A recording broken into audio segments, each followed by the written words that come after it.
Bismillah. Assalamualaikum warahmatullahi wabarakatuh. Alhamdulillah wassalatu wassalamu ala Rasulillah ma ba'd. Alhamdulillah, segala puji bagi Allah Subhanahu wa taala, salawat serta salam semoga senantiasa tercurah kepada Nabi kita Muhammad sallallahu alaihi wa ala alihi wasallam.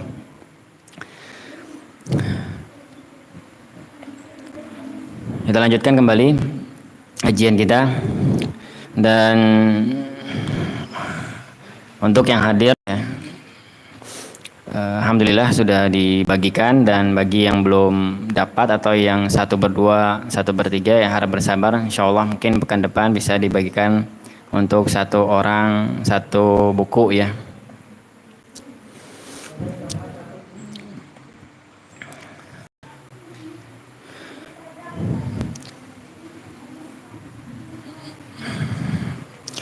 Pada pertemuan yang lalu kita sudah bahas ya dalil dari syarat yang ketiga, halaman 17, halaman 18 sampai halaman 19.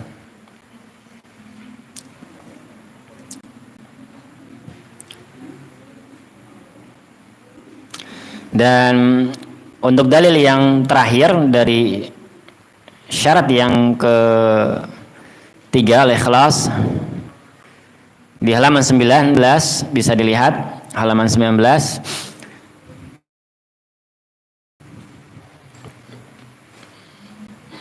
Dalam riwayat An-Nasa'i dalam kitab Al-Yaum wal Lailah dari 2 orang sahabat bahwa Nabi SAW bersabda, "Man qala la ilaha illallah wahdahu la syarika lah, lahul mulku wa ala kulli syai'in qadir, mukhlishan biha qalbuhu," dan seterusnya. Ini hadisnya ya sebagian dinyatakan dhaif oleh sebagian ulama, dan sebagian menyatakan hadis ini hadis yang sahih. Kalaupun hadis ini hadis yang dhaif ya, muallif yaitu penulis kitab ini membawakan sebelumnya 2 hadis yang sahih, sehingga hadis yang ketiga ini menguatkan dari 2 hadis yang sebelumnya, dan tidak masalah membawakan hadis yang dhaif. Seandainya hadis ini dhaif ya, membawakan hadis dhaif setelah hadis yang sahih untuk menguatkan. Ya, paham tuh? Jadi kalau misalkan ada kitab yang ada hadis dhaifnya, namun ingat dhaifnya ini, lemahnya ini tidak terlalu besar ya, tidak terlalu parah, bukan dhaif jiddan, apalagi maudhu', dhaifnya ringan karena misalkan perawinya majhul dan lain-lain.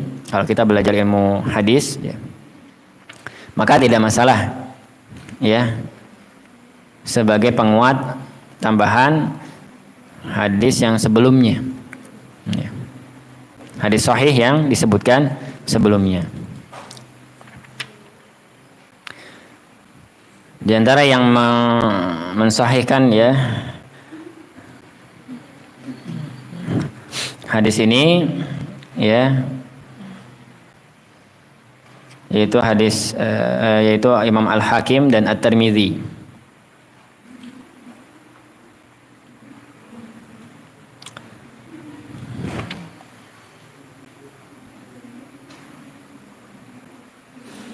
Baik, kita masuk sekarang dalil untuk syarat yang keempat. Syarat yang keempat dari kalimat la ilaha illallah apa? As-sidqu. As-sidqu dalam bahasa Indonesia apa artinya? Ma mana as-sidqu bi logotina? Dalam bahasa Indonesia as-sidqu apa artinya? Jujur. Ya. Syarat yang keempat adalah jujur. Dan kita sudah bahas ya penjabaran tentang jujur. Yang dimaksud dengan jujur apa? Masih ingat? Antum bisa buka halaman 12. Halaman 12 di situ sebutkan membenarkan, jujur membenarkan yang menafikan adanya pendustaan dan mencegah adanya sifat nifaq, sifat munafik. Jujur membenarkan kalimat la ilaha illallah. Yang menafikan kalimat la ilaha illallah ini apa? Pendustaan. Bahwasanya ada ilah selain Allah, ya. Dan mencegah adanya nifaq. Nifaq ini adalah sifat dari munafik. Munafik itu orangnya, nifaq itu sifatnya. Nifaq ini berarti dia secara amalan, secara lisan mengakui, tapi hatinya mengingkari. Baik. Dalil-dalilnya yang pertama, Yana minta tolong yang hadir baca, silakan. Ya antum aja, yang paling dekat mic-nya. Baik. Allah Subhanahu wa taala berfirman, Alif Lam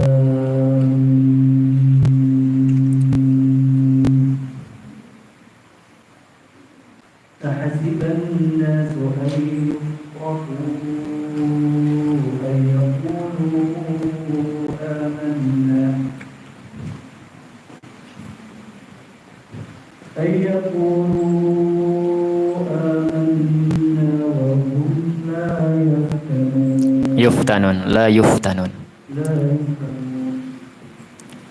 Kemudian وَلَقَدْ فَتَنَّا الَّذِينَ مِن قَبْلِهِمْ فَلَا يَعْلَمَنَّ اللَّهُ الَّذِينَ صَدَقُوا وَلَا يَعْلَمَنَّ الْكَاذِبِينَ. Silakan diartikan sebelahnya, boleh? Mas Arif tuh. Apakah manusia itu mengira bahwa mereka dibiarkan saja mengatakan kami telah beriman, sedang mereka tidak diuji, dan sesungguhnya kami telah menguji orang-orang sebelum mereka, sehingga Allah benar-benar mengetahui orang-orang yang benar dan orang-orang yang dusta. Quran surat Al-Ankabut ayat 1-3. Ya. Di dalam surat Al-Ankabut, ya. Ayat pertama sampai dengan ayat ketiga ini merupakan dalil tentang as-sidqu. Di mana syahidnya? Letaknya.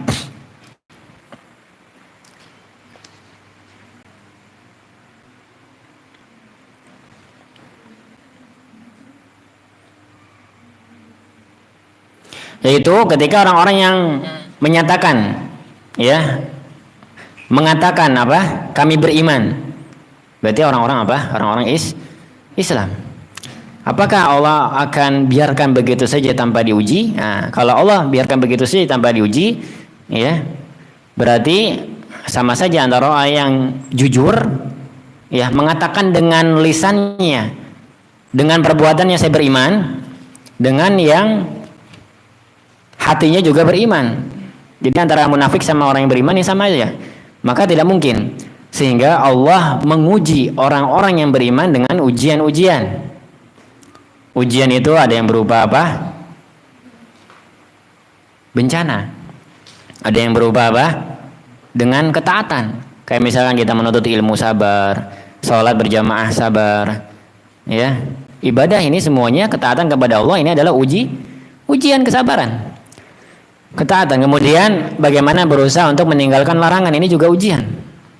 Diuji. Kalau orang melanggar, berarti dia dipertanyakan keimanannya bisa jadi sedang futur, atau wali'auzubillah, orang tersebut orang yang munafik, mengatakan beriman tapi tidak sholat berjamaah, tidak sholat, ya, subuh, meninggalkan sholat subuh, meninggalkan sholat Aisyah. Kemudian orang yang KTP-nya Islam mengaku beriman, bersyahadat la ilaha illallah, tapi dia minum alkohol, naudzubillah, berzina dan lain-lain. Tentu ini, ya, adalah tidak benar. Tidak benar perkataannya. Jadi ujian adalah untuk membuktikan kejujuran, untuk membuktikan apa? Kebenaran keimanan seseorang terhadap kalimat la ilaha illallah. Paham sekarang? Istidlalnya paham?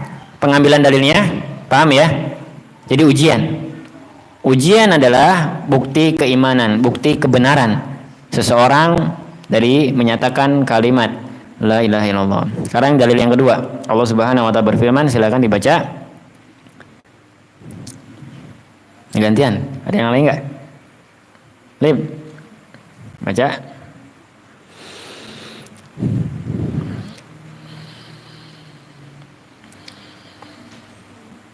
وَمِنَ النَّاسِ مَن يَقُولُ آمَنَّا بِاللَّهِ وَبِالْيَوْمِ الْآخِرِ وَمَا هُم بِمُؤْمِنِينَ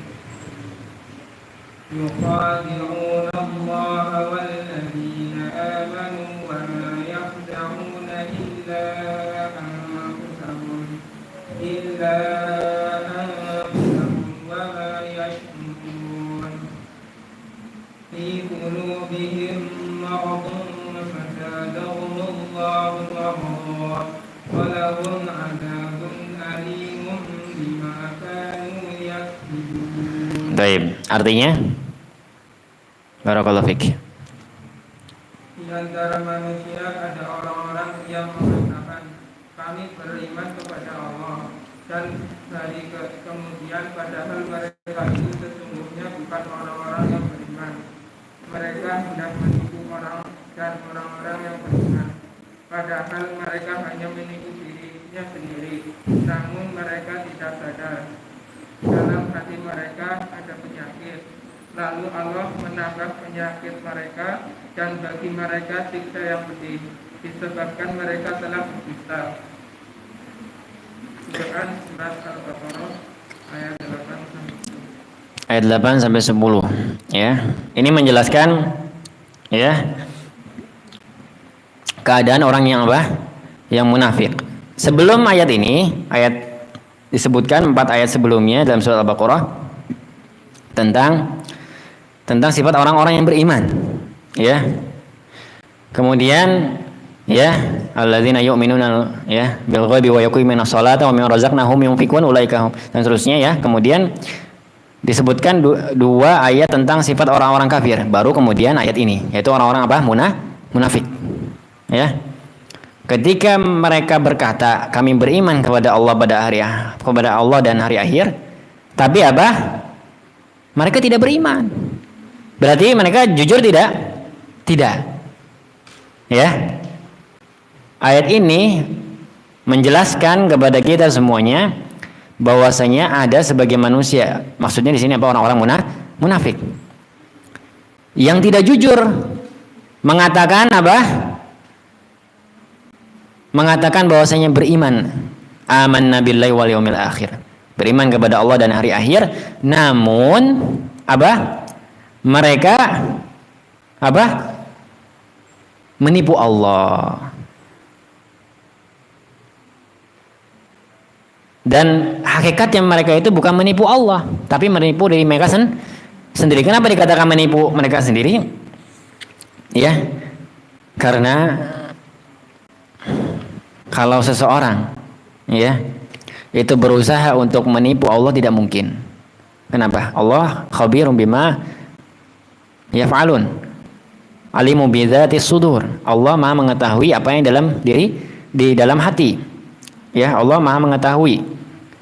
Maha mengetahui semua yang ada di dalam jiwa, di dalam bahkan semua isi hati manusia saat ini, detik ini, semuanya Allah mengetahui. Sehingga ketika orang berusaha untuk menipu Allah dalam arti ya dia tidak jujur, maka sebenarnya dia menipu dirinya sendiri. Ya. Karena apa? Dia berdusta. Berdusta ya artinya mengucapkan beriman tapi hatinya berdusta, tidak menjalankan keimanan tersebut, tidak bahkan benci kepada Rasulullah sallallahu alaihi wasallam. Dan orang-orang munafik bukan hanya ada di zaman Rasulullah sallallahu alaihi wasallam saja, tapi juga ada di zaman kita sekarang, bahkan sampai hari kiamat itu pasti akan ada terus-menerus.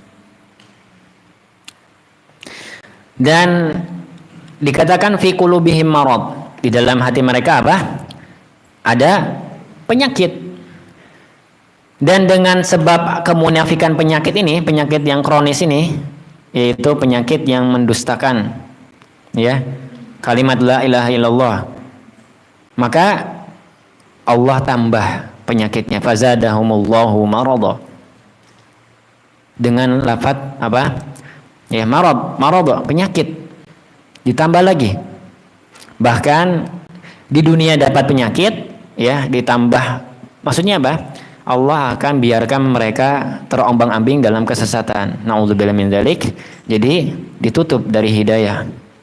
Tidak bisa mengetahui kebenaran. Bahkan di akhirat nanti apa? Kalau mereka enggak bertaubat. Ingat, kalau mereka enggak bertaubat meninggal dalam keadaan munafik, nauzubillah min dzalik, maka walahum adzabun alim bima kanu yakdzibun. Azab yang alim. Apa itu alim? Pedih.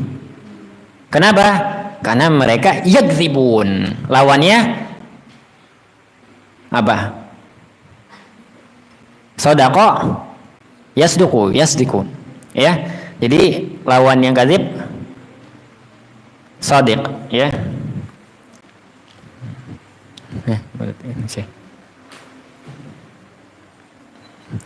Baik. Jadi istidlalnya untuk dalil firman Allah Subhanahu wa taala surat Al-Baqarah ayat 8 sampai 10 ya adalah itu lawan dari shadiq apa? Kadzib, mendustakan. Yang mendustakan di sini dikategorikan ya orang munafik. Jadi mengatakan secara lisan beriman tapi hatinya ternyata berkhianat, berdusta. Bahkan membenci syariat Nabi Muhammad SAW, ya, beribadah hanya karena riya, ya. Di dalam surat An-Nisa itu disebutkan orang munafik itu, ya, sholat dalam keadaan kusala, ya, dan mereka riya sholatnya, yura'unan nas. Kita mohon kepada Allah Subhanahu wa taala ya agar Allah melindungi kita dari sifat munafik. Nanti kita akan bahas di wal jabat ini, nanti ada akan pembahasan tentang munafik ya. Ada nifak amali, ada nifak i'tiqadi insyaallah. Baik, kita lanjutkan. Disebutkan dalam hadis berikutnya. Ya, silakan dibaca. Baik.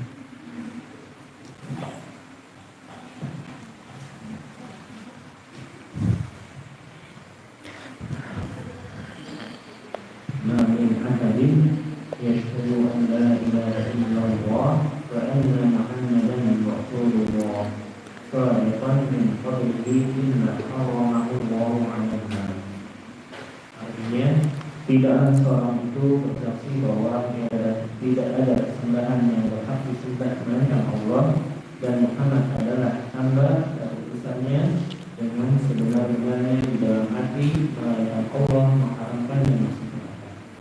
Hadis ini di dalam kitab As-Sahihain, artinya diriwayatkan dalam kitab Sahih Bukhari dan Sahih Muslim, tidak perlu dipertanyakan kesahihannya. Dari sahabat Mu'adz bin Jabal, ya, meriwayatkan langsung marfu' dari Nabi Muhammad sallallahu alaihi wasallam, beliau bersabda, "Ma min ahadin yashhadu." Nah, tidaklah seseorang bersaksi bahwasanya tidak ada ilah atau sesembahan yang berhak diibadahi dengan benar kecuali Allah dan Muhammad adalah hamba Abdullah atau abduhu wa rasuluh. Nah, ini shadiqan min qalbi atau sidqan min qalbi dalam riwayat yang lain ya. Yaitu apa? Jujur min qalbihi, di dalam hati. Nah, ini tolak ukur kebenaran dari mengucapkan kalimat la ilaha illallah bukan sekedar apa? Di lisan, tapi di mana? Nah, dalam riwayat lain ya, Nabi Muhammad SAW at-taqwa hahuna disebut 3 kali oleh Nabi SAW. Nabi Muhammad SAW menunjuk kepada dadanya. Maksudnya bukan dada, tapi apa? Di dalam dada ini apa? Hati. Jadi hakikat ya kejujuran itu bukan sekedar pengucapan, bukan sekedar pengamalan. Ada orang sholat tapi sholatnya malas, ya, maka dia belum jujur. Konsekuensi dari la ilaha illallah, tidak ada ilah yang berhak diibadahi dengan benar kecuali Allah, berarti dia beribadah hanya kepada Allah.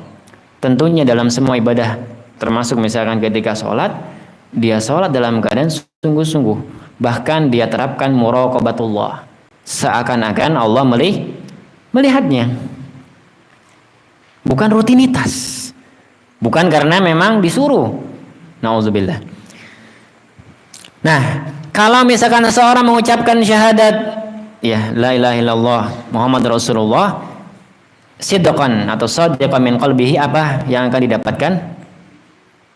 Haramallahu 'alan nar. Allah akan mengharamkannya dari neraka. Berarti otomatis masuk surga. Ya, insyaallah kalau misalkan tidak ada dosa-dosa yang membuatnya harus mampir dulu ke neraka, naudzubillah min dzalik.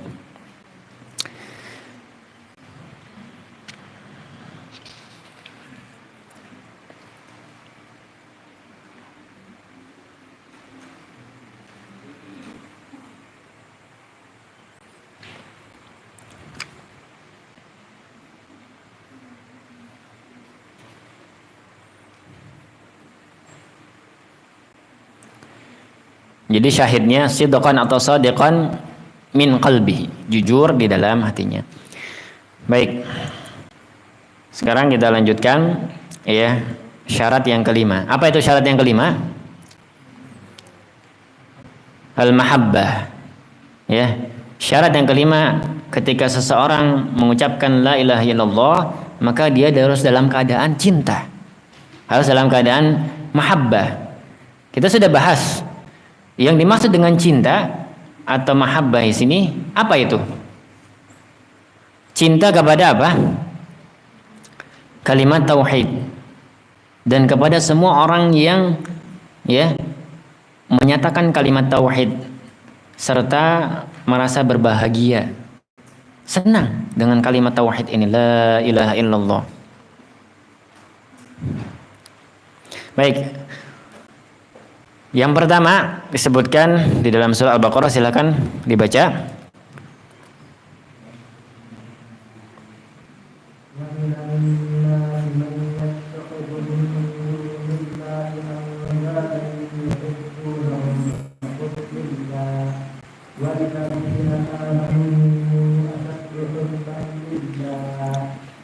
Baik. Dan di antara manusia ada orang-orang yang menyembah dengan Allah. Mereka mencintainya sebagaimana mencintai Allah. Adapun orang-orang beriman sangat cinta kepada Allah. Baik. Ayat 165. Dalam surat Al-Baqarah ayat 165. Barakallahu fiik, syukran.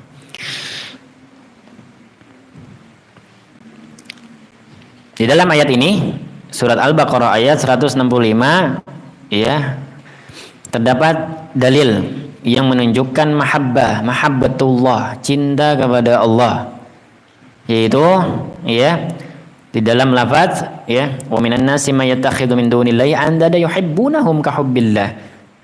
Ada di antara manusia, Allah sebutkan ada di antara manusia orang-orang yang menyembah berhala-berhala, tandingan-tandingan selain Allah, mencintainya sebagaimana mencintai Allah. Nah ini, ya, ini di zaman dulu, baik zaman dulu, ya, maupun di zaman sekarang ini masih terjadi. Ada orang-orang yang menyembah kepada selain Allah, tapi mereka mencintainya sebagaimana mencintai Allah. Kemudian dilanjutkan walladzina amanu. Nah ini, adapun orang-orang yang beriman, ya, asyaddu hubban lillah, cintanya kepada Allah itu sangat-sangat cinta, ya, bukan sekedar, ya, cinta belaka, cuman mengucapkan saja saya cinta kepada Allah gitu, ya, bahkan di update status tulis gitu, ya, saya cinta kepada Allah, bukan. Tapi dengan apa buktinya? Dengan menjalankan semua ketaatan kepada Allah. Ketaatan ini mencakup apa?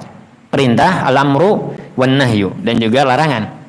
Perintah dilakukan, larangan di apa? Dijauhi. ya dijauhi.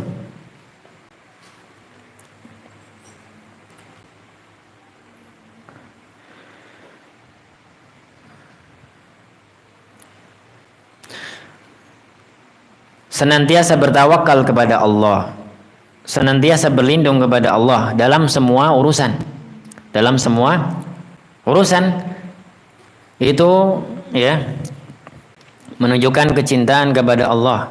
Jadi ketika seseorang itu melakukan semua bentuk ketaatan, tadi ketaatan apa? Melakukan perintah atau menjauhi larangan. Semuanya itu dengan dasar cinta kepada Allah. Dengan dasar mengharap wajah Allah.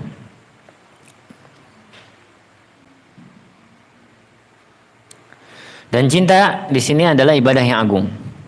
Sehingga seseorang tidak dikatakan beriman sampai dia mencintai Allah. Jadi bukan sekedar orang mengatakan dia beriman, saya masuk Islam mengucapkan la ilaha illallah, tapi bukti syarat bahwasanya dia menjalankan konsekuensi dari kalimat la ilaha illallah adalah dengan dalam keadaan cinta, yaitu menjalankan semua ketaatan Allah Subhanahu wa taala tanpa, kalau orang cinta apa ya? Ya, kalau misalkan seseorang misalkan ya mencintai, mengidolakan orang lain gitu ya. Maka apa yang dilakukan? Pokoknya ya dia cari tahu gitu ya tentang orang tersebut. Kemudian kebiasaannya dicari tahu dan lain-lain. Bahkan hal-hal yang menjadi kesukaannya dia juga ikut suka-suka gitu ya. Seperti itu. Nah, cintaan kepada Allah harus di atas kecintaan kepada semua makhluk. Maka kita harus mengetahui bagaimana Allah. Agar kita cinta kepada Allah, maka kita harus tahu sifat-sifat Allah. Nama-nama Allah harus kita tahu. Ketika kita berdoa, kita sebut dengan nama-nama Allah. Kita sebut dalam keadaan kita cinta kepada Allah. Dan bukti kita cinta kepada Allah ketika panggilan hayya 'alas shalah, maka kita ngapain? Salat. Ketika datang bulan Ramadan, jangan sampai kalau kita cinta kepada Allah, maka tidak ada lagi rasa berat. Bangun sahur senang. Bukan malah ya merasa berat. Kalau ada masih berat dalam hati kita, berarti kita harus bertanya apakah kita sudah cinta kepada Allah. Berat terhadap kewajiban-kewajiban. Apakah kita sudah cinta dengan cinta yang benar? Baik. Kemudian dalil yang berikutnya disebutkan firman Allah Subhanahu wa taala, silakan dibaca.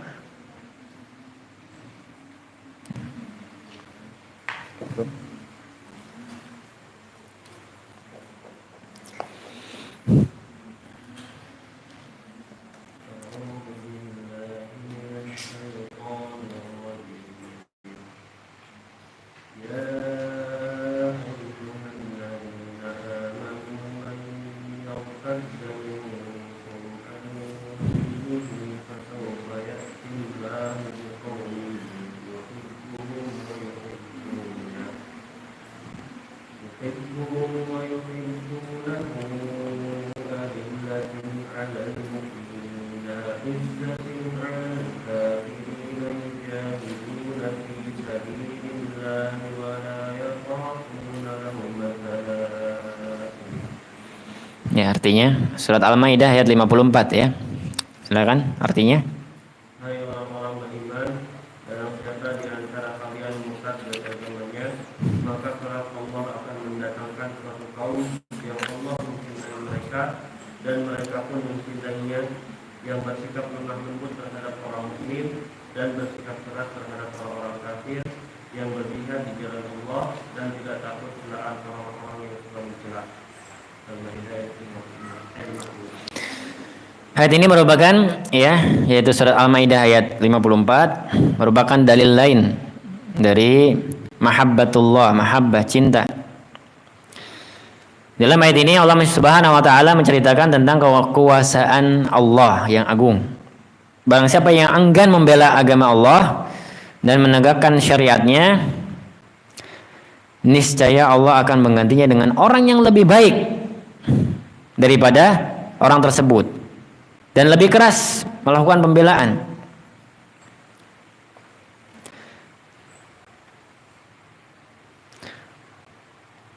Yuhibbuhum wa yuhibbuna. Yaitu Allah Subhanahu wa taala ya mencintai mereka dan mereka pun mencintai Allah.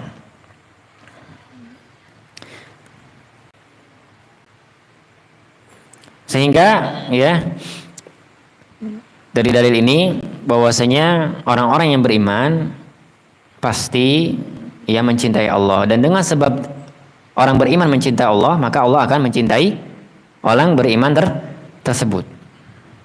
Dengan sebab orang beriman mencintai Allah, maka Allah akan mencintai orang beriman tersebut.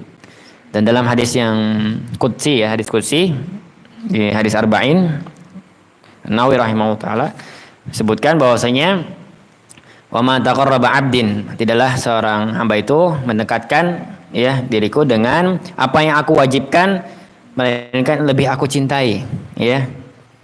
Lalu setelahnya dengan amalan-amalan yang sunnah. Maka melakukan amal-amal yang wajib itu lebih dicintai daripada melakukan amal-amal yang sunnah. Bukan, jangan sampai kita sholat tahajud misalkan 11 rakaat gitu ya, tengah malam, habis itu tidur, kemudian subuhnya kesiangan, ini salah ya.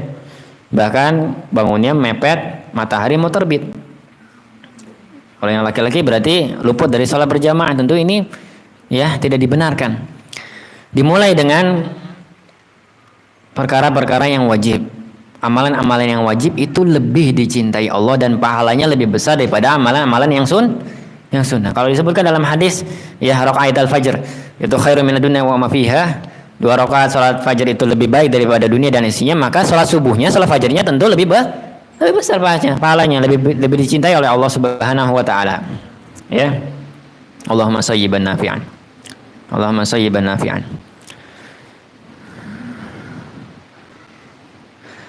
Dan di antara sifat orang-orang yang beriman apa? Mereka lembut, ramah terhadap orang-orang yang beriman. Ya. Nyapa, assalamualaikum, senyum, salam. Kalau sekarang agak susah pakai masker ya, tapi bukan berarti tidak salam. Ya.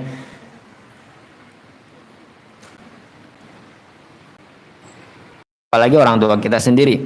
Hanya saja kita berusaha untuk mendakwahkannya. Disebutkan dalam suatu riwayat hadis yang sahih dari Bukhari ya, bahwasanya sikap seorang muslim ketika di jalan itu ya bertemu dengan orang kafir, maka disingkirkan orang kafir tersebut sampai ke pinggir jalan, jangan dibiarkan di tengah jalan. Tentu prakteknya dalam hal ini sebagaimana yang dijelaskan oleh Imam An-Nawawi rahimahullah taala ketika menjelaskan hadis ini ya, bahwasanya tidak langsung dipraktekkan seperti itu. Jadi kalau ada orang kafir berjalan di tengah jalan langsung kita singkirkan, langsung kita ya dorong supaya ke pinggir jalan. Enggak seperti itu. Ya.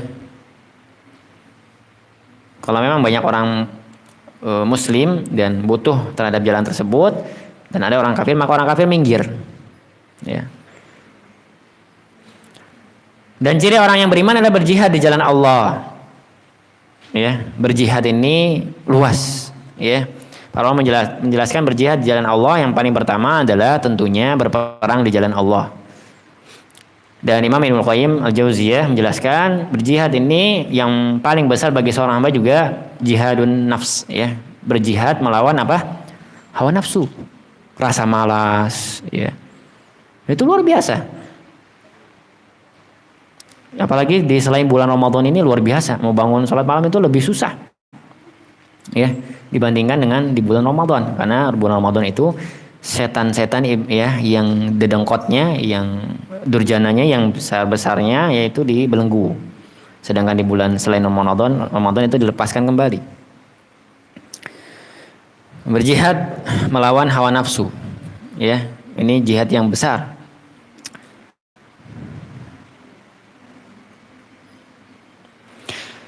Dan ciri orang yang beriman tidak takut kepada celaan orang yang suka mencela.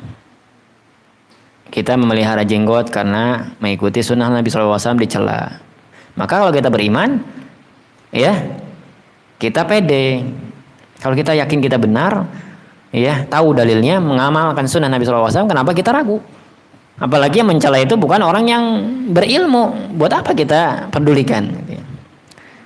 Ya, jadi teguh, pakai cadar gitu ya, kemudian dijauhi oleh teman-temannya misalkan, atau dianggap teroris dan lain-lain. Tentunya ini, ya, jangan sampai terjadi.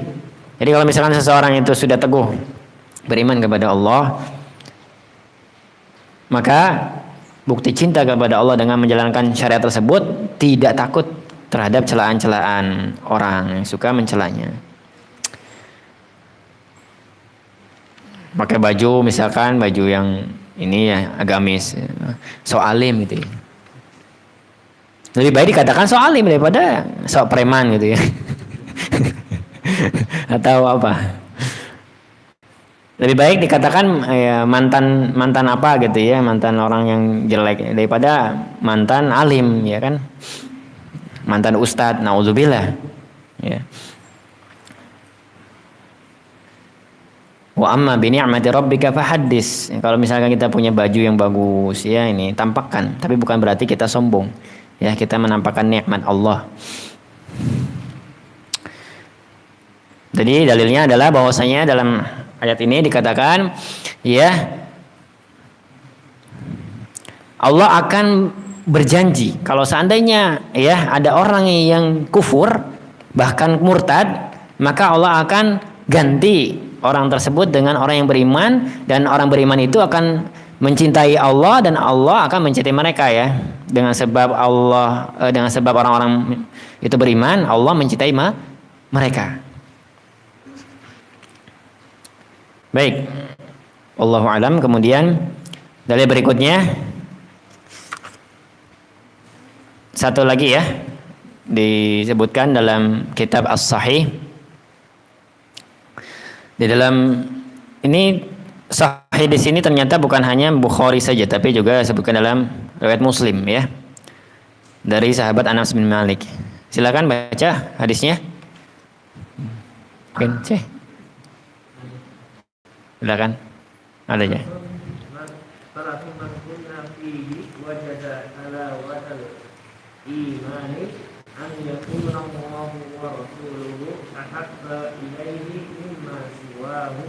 Wa an yuhibbal mar'a la yuhibbuhu illa lillah. Illa lillah.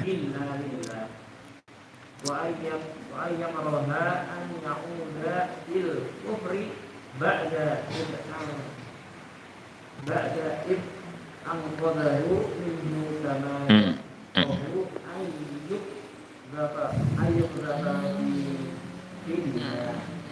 Baik, barakallahu fiik, syukran. Hadis ini ada di riwayat Bukhari dan Muslim, ya, dari sahabat Anas bin Malik radhiyallahu anhu.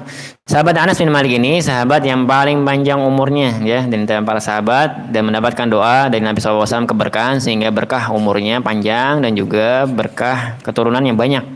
Jumlah keturunannya ya lebih dari 100 dan umurnya lebih dari 100 tahun. Ya, karena mendapatkan keberkahan, dan Anas ini adalah khadimur Rasul, pembantunya Nabi, ya. Banyak ya yang suka bantu-bantu di rumahnya Nabi, ya, Anas bin Malik, kemudian Abdullah bin Umar dan lain-lain. Dan termasuk Anas ini banyak yang meriwayatkan hadis dari Nabi sallallahu alaihi wasallam radhiyallahu anhu. Salasun man kunna fihi. Nah, ini ada 3 perkara nih.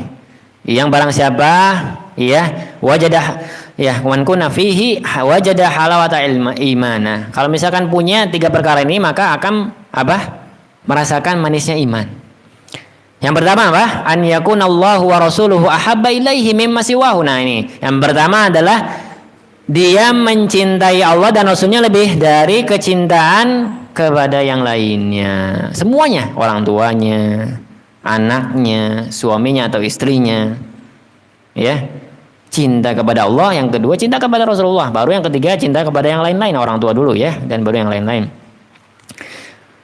Nah, yang kedua, perkara yang menyebabkan seorang mendapatkan manisnya iman apa? Wa an yuhibbal mar'a la yuhibbuhu illa walillah. Oh, ini yang masih yang pertama ya. Afwan, masih yang pertama. Sementara kecintaan itu hanya dilakukan kepada Allah. Yang kedua, ya. Wa an yakraha an ya'uda fil kufri ba'da iz anqadhahu Allah minhu kama yakrahu an sebentar. Benar yang kedua ya. Afwan. Yang kedua yaitu mencintai seseorang sementara kecintaan itu hanya dilakukan karena Allah. Jadi mencintai seseorang karena Allah. Misalkan kita mencintai ya orang tua kita. Kecintaan kita kepada orang tua itu karena Allah. Ya, disuruh sama Allah Subhanahu wa taala untuk berbakti kepada orang tua. Cintaan seseorang kepada orang lain karena Allah.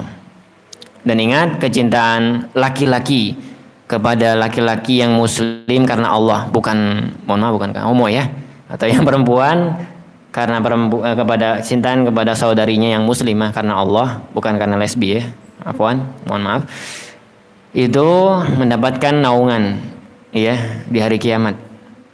Ya, disebutkan dalam hadis yang panjang, sab'atun la yadhillullah ya illa dhilluh. Disebutkan 7 golongan yang akan mendapatkan naungan pada hari kiamat. Salah satunya adalah yang mencintai seseorang itu karena Allah, ya, ijtama alaih wa tafarraqa alaih, dan dia berkumpul karenanya dan berpisah karenanya. Karena Allah maksudnya. Dan disebutkan oleh para ulama tidak hanya 2 saja, boleh 3, 4 dan lain-lain, tapi kecintaan antara 2 orang tersebut adalah karena Allah. Kemudian yang ketiga adalah yaitu wa an yakraha an ya'uda fil kufri. Dia benci untuk kembali kepada kekufuran. Ba'da iz an qadhahullahu minhu kama yakrahu an ba'da an yuqzafa finnar. Sebagaimana dia tidak mau dicampakkan dari api neraka. Jadi yang pertama, cinta kepada Allah dan Rasulnya melebihi ya selainnya. Kecintaan kepada selainnya. Kemudian yang kedua, mencintai seorang karena Allah. Yang ketiga, benci untuk kembali kepada kekufuran. Ya, kekufuran di sini kekufuran yang besar maupun kekufuran yang kecil. Mungkin kita ya nauzubillah mungkin sebelumnya ya pernah melakukan ya percaya kepada zodiak ya. Nah, kita benci, gak mau balik lagi gitu ya. Gak mau percaya ramalan lagi gitu ya. Atau dulu yang percaya sial-sial ya, angka sial dan lain-lain. Kita sudah tahu itu syirik. Nah, kita tidak mau kembali lagi. Baik. Ini dalil yang ketiga ya. Bahwasanya yang paling penting adalah yang pertama ya, yaitu bagaimana kita berusaha untuk mencintai Allah melebihi kecintaan kepada selainnya. Ya, ini buktinya misalkan seorang itu ditakdirkan anaknya sakit dan lain-lain, ingat ya, semua milik Allah, dan kalau Allah berkehendak untuk ambil, maka diambil. Dan semuanya ini ringan di tangan orang yang beriman. Ya. Artinya kalau misalkan dia percaya kepada Allah, maka dia beriman kepada takdir Allah, maka semuanya baik menurut Allah, dan dia ridho terhadap semua apa yang ditakdirkan kepadanya. Baik, ini saja yang bisa dibahas pada pertemuan kali ini. Insyaallah kita pada pertemuan yang akan datang kita akan bahas ya syarat yang berikutnya ya. Mudah-mudahan Allah Subhanahu wa taala mudahkan. Barangkali sebelum azan ya ada yang mau didiskusikan atau ada yang mau ditanyakan?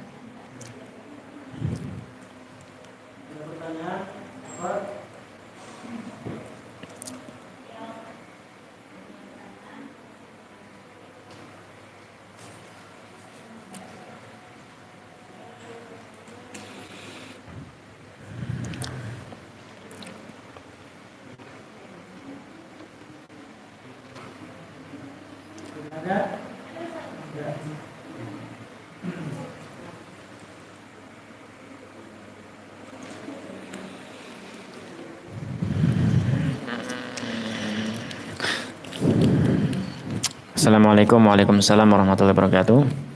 Bagaimana hukumnya kita berkata kasar atau kotor tapi tidak diucapkan, hanya ditulis saja? Baik. Barakallahu fikum, semoga Allah memberkahi antum, keluarga, kita semua serta kaum muslimin. Tentunya ya, tulisan ini kata para ulama ya dituangkan dalam kaidah bahwasanya tulisan itu mewakili ucapan. Apa yang ditulis itu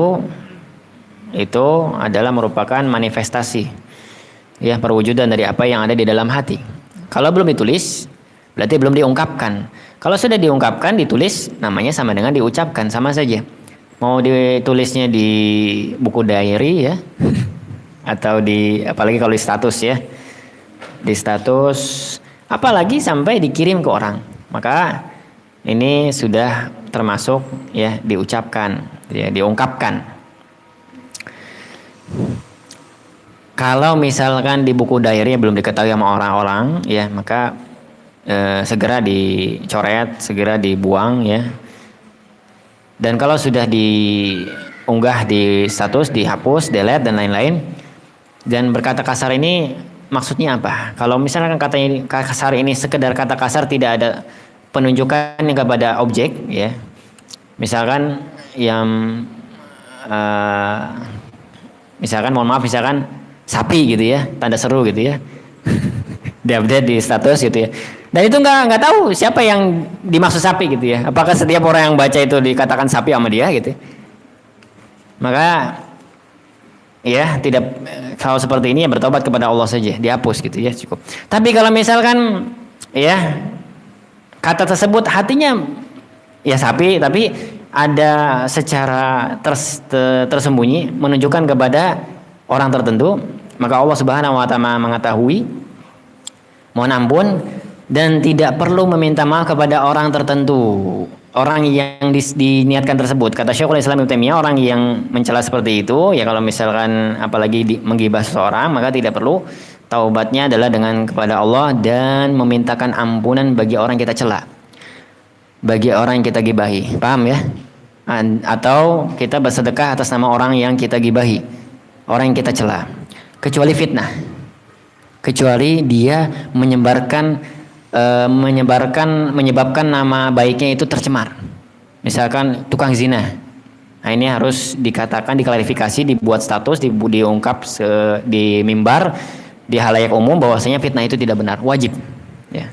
Tapi kalau bukan fitnah, kata Syekhul Islam Ibnu Taimiyah, tidak perlu diceritakan, minta ampun kepada Allah, bersedekah atas nama orang yang digibahi, atau atau minta ampun kepada bagi orang yang digibahi ya, kecuali orang kafir. Ini selisih, para ulama berselisih pendapat. Kalau orang yang digibahinya, orang yang dicelanya orang kafir, ini berselisih para ulama, wallahu a'lam. Kemudian kalau misalkan hukum mencontek, hukum memberitahu jawaban dan memberi contekan, ini sama aja ya. Ya, hadis Nabi SAW, man ghasyana falaysa minna, bang siapa yang berbuat curang maka itu bukan termasuk golongan kami. Kata para ulama, ini termasuk dosa besar ya. Bahkan Syekh Utsaimin menjelaskan bahwasanya hasil ijazah orang yang disebabkan akumulasi dari perbuatan curang, maka itu tidak berkah, apalagi kalau sampai dipakai untuk melamar pekerjaan, maka setiap penghasilannya itu haram. Na'udzubillah min dzalik. Dan taubat kepada Allah ya, dan berani untuk jujur ya, Ustazah atau Ustaz, saya tadi nyontek, tolong diulang lagi ulangannya atau alanya. Terus bagaimana yang memberikan jawaban? Ya, dia membantu, ta'awun alal ismi wal udwan. Enggak boleh, di dalam surah Al-Maidah sebutkan wala ta'awanu alal ismi wal udwan, dan janganlah kalian tolong menolong. Ya, dosanya besar juga. Sama aja. Ya. Orang yang membantu perbuatan dosa dan maksiat itu dosa. Jadi dua-duanya haram, tidak boleh dilakukan. Bertaubat kepada Allah dan berani untuk mengakui kesalahan tersebut.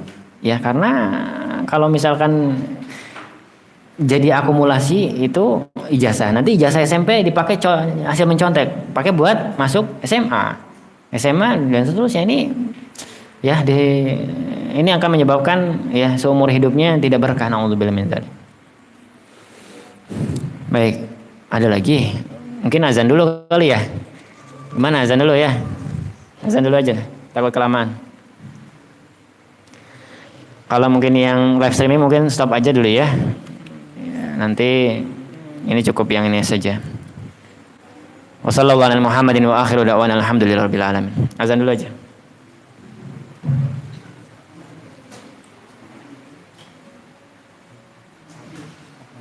Oke itu. Oke itu nggak bisa ya? Oh mati.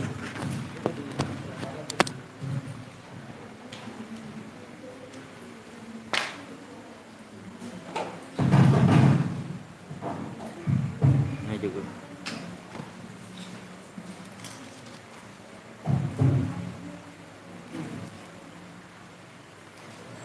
Allahu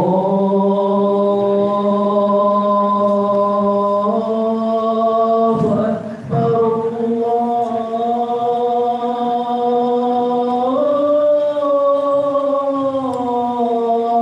Allahu Akbar, Allahu Akbar.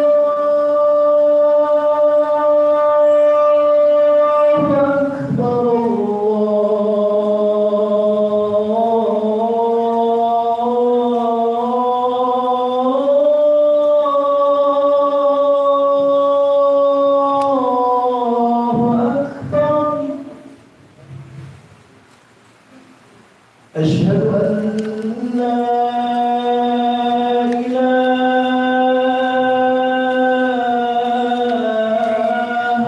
إلا الله.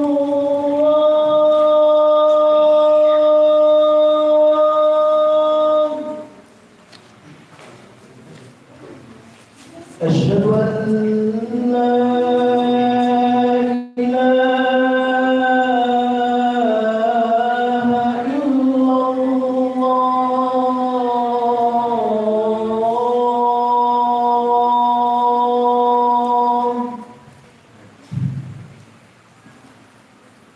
أشهد أن محمد رسول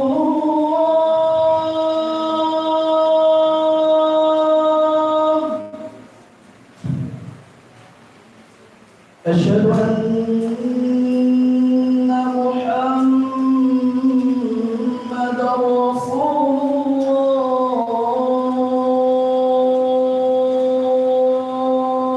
الله.